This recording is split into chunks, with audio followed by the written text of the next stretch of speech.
This happened in the last episode of Isla Napali. The still unnamed Big Dipper coaster finally got its switch track. Also, we kept an eye on the supports, since a few of them have to be redone and custom made, to make sure that they are in the right position. Also, we went back to the switch track to make sure that it really is functioning and made a few new iterations. This is the final design, so now enjoy the next episode of Isla Napali.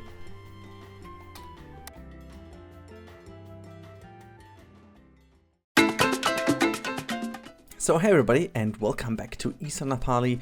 It's Sunday again, and here is the next episode, which is the episode number 29. Next episode will be a little bit special, not too special, but a little bit. But in today's episode, which will be a very interesting one, also at the same time a very productive one, I should say. We get stuff done in this episode, I should say. And I will also get into a huge shout out for someone, because in the end of this episode you will see that we have used some items from the Team TM again, because I said this, it's also in the title and it still remains true. This whole series is not only hyperrealism, it is also really a UGC thing. And I need to take a few minutes to explain something. It's rather important for me. It's really something I really want to talk about, since the whole game changed a little bit for me. I also want your opinion on that, whether I'm making myself too much thoughts, or I'm putting too much thoughts into it, or I'm just maybe thinking about the wrong things. I don't know. With the implementation of the TMT, we obviously opened a world of new possibilities, and a world where the game not necessarily changed that much as I have expected that in the first part, but it definitely opened the world for using more pieces that you haven't created on your own. So before the TMT was introduced, you know that I basically did everything on my own. Like seriously, every single item was created by myself. I didn't even download any workshop creation at all, which was, since we had basically the same possibilities, the exact same ones. Everybody had the same game. I mean, yeah, obviously maybe not the same DLCs, but it was the same game with the same mechanisms, with the same building tools. Everything was pretty much the same, and I always wanted to have it on my own, since I felt simply wrong when I was using stuff from someone else. It's as easy as this. I really felt wrong. Abusing stuff other people did, and then just, at the end of the day, I'm making money out of it. Even though it's not much, but with every video, with every second you watch my videos, I'm making a little bit of money out of it. And it definitely is a good thing, because kind of you like the videos. I do have a little bit of work to do to make them, so kind of it's a win-win system for everybody, as long as I really feel like it's my own creation that you guys are able to consume. And it somehow is feeling a little bit different now with the Team T items, since I made the stroller, I made the sweeper, I made the wheelchair, but those are like 3 items out of, I don't know, 50 I've already used in this park. So it's a little bit tricky, since I really want to make sure that, that I do create stuff on my own, that is kind of my own, I don't know, mind work, if you want. It's hard to describe also, because I really feel like it has to be something unique, which you won't find anywhere else. But if everyone puts down the exact same chair, the exact same fence, the exact same, you name it, it's getting a little bit more the same of everything. It's getting a little bit more boring. It's getting a little bit more, the uniqueness of the pieces is kind of something that ends in a more or less streamlining of everything, which is not what I'm going for, and it's not something I'm aiming for. So I always try to use the TMT pieces in the most natural way possible, and in the most subtle way that it kind of feels it's Rudi built still. I do want to make sure that it still remains and still feels like a Rudi Rennkamel build in the end of the day. And it's really something I hope that I can deliver with the series, so please let me know. And the reason for making this talk now is really also deeply rooted in what is going to be next up after I have finished this little fence over here, which will be absolutely just the little entrance cover up for the overpower ride, which finally I decided, also upon your feedback, to keep that one, since I think it's really fitting in this area. I also gave it a nice name. It's basically the English word surf is translated into the Hawaiian word, which is, if I remember correctly, nalu. And I hope that was the right one, if I remember correctly. Since I felt like it's a cool idea to name it actually like surf, and I'm not talking about, for those of you who don't know the English word, what that means, it's not the activity surfing. Surf means basically the area where the waves from the sea come into. And then you have like when the waves break down on the beach, it creates this huge power.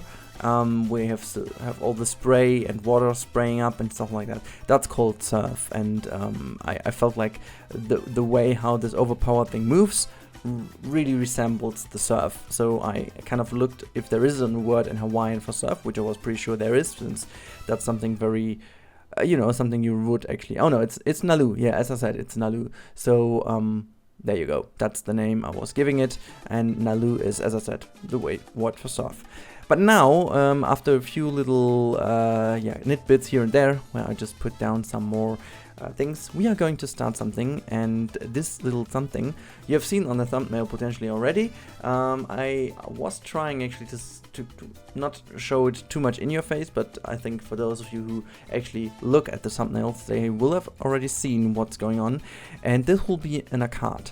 And the arcade, I should say, this is something I still have seen on Hawaii, but I mean, if there's anything more American theme park-ish than an arcade, please let me know. I don't think there is anything.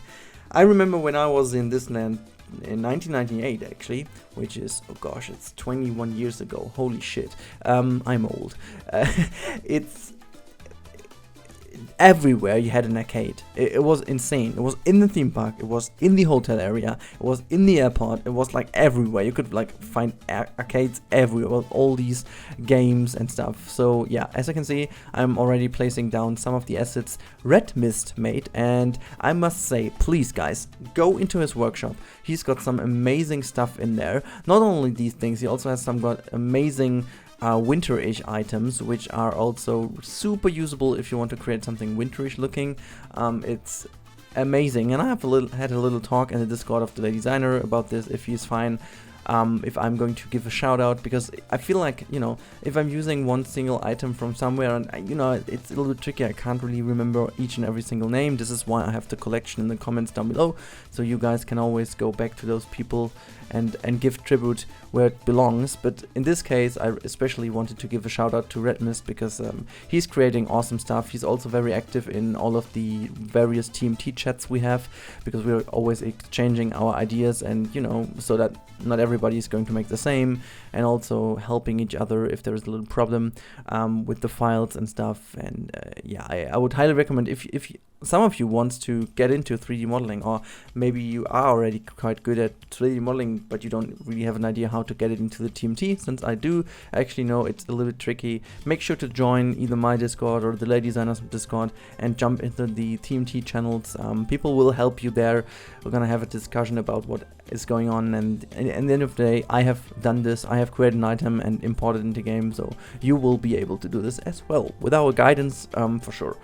But yeah, you can see I'm already placing down some items here to make the arcade work, and then I wanted to create a very, very, very, very basic looking building, and this was really the aim for it, because quite often you have these arcades in just like the most generic building on this planet, and obviously we are on Hawaii, and I wanted to make like really a generic looking building, as if this building was just put there for I don't know which reason at all. But if we imagine this was the harbor area, this could have very well been only a very little restaurant, or I don't know, maybe even a tiny hotel thing where you just have a one room or something, or like a little holiday room. I don't know how to call it, but it was just tiny thing in the middle here, and it has been incorporated into the park as a little arcade thing. And as you can see, I'm trying to make this really simple. By the way, these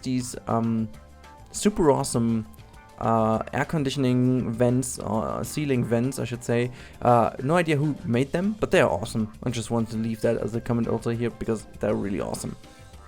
There's one little topic, by the way, I need to talk about, since there was a comment in the last episode by Tobias Husum, or Tobias Husum, I don't know if it's German or not, but he said, and I'm going to read that out quickly, since I just want to reply to this. He said, I think the dive coaster breaks the realism of the park. Isla Napali would never have enough money to afford a coaster on that scale. Not only the cost of the coaster, but the coaster itself has the classic dive coaster elements, but its location and layout is so unrealistic.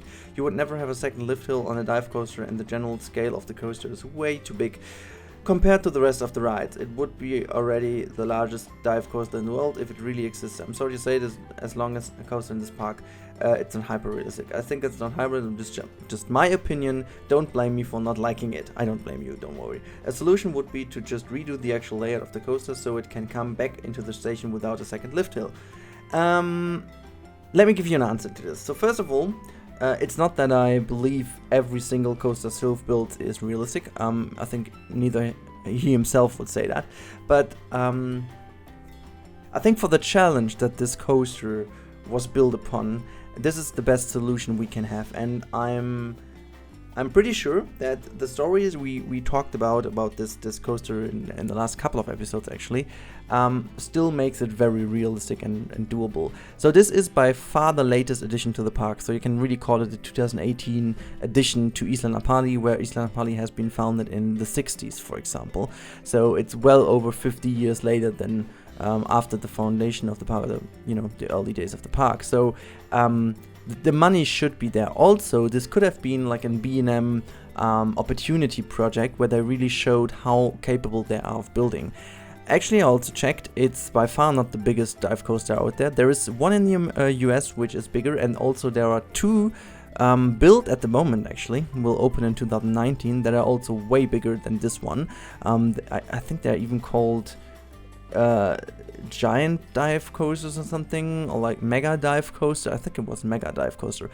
Please don't get me wrong, I have no idea if that's true or not, because I've just seen that recently on new most anticipated coasters 2019. I was checking, I was like, oh, they are pretty huge.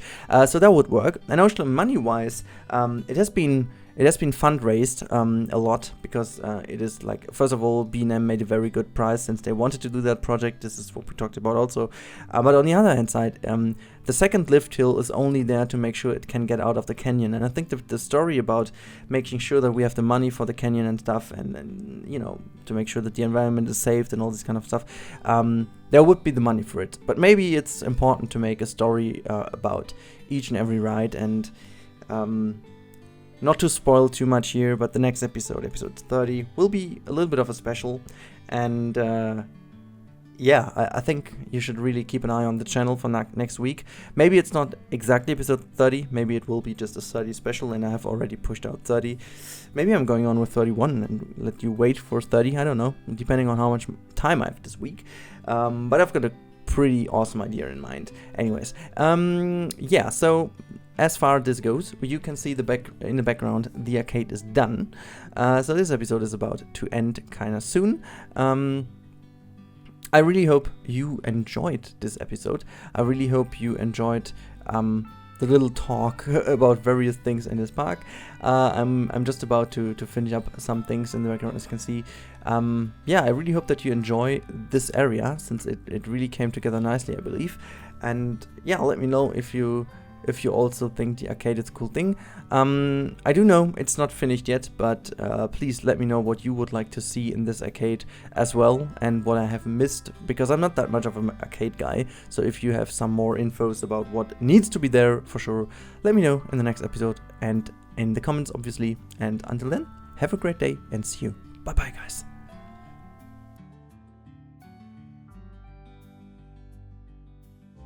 We should be hiding out wherever we may find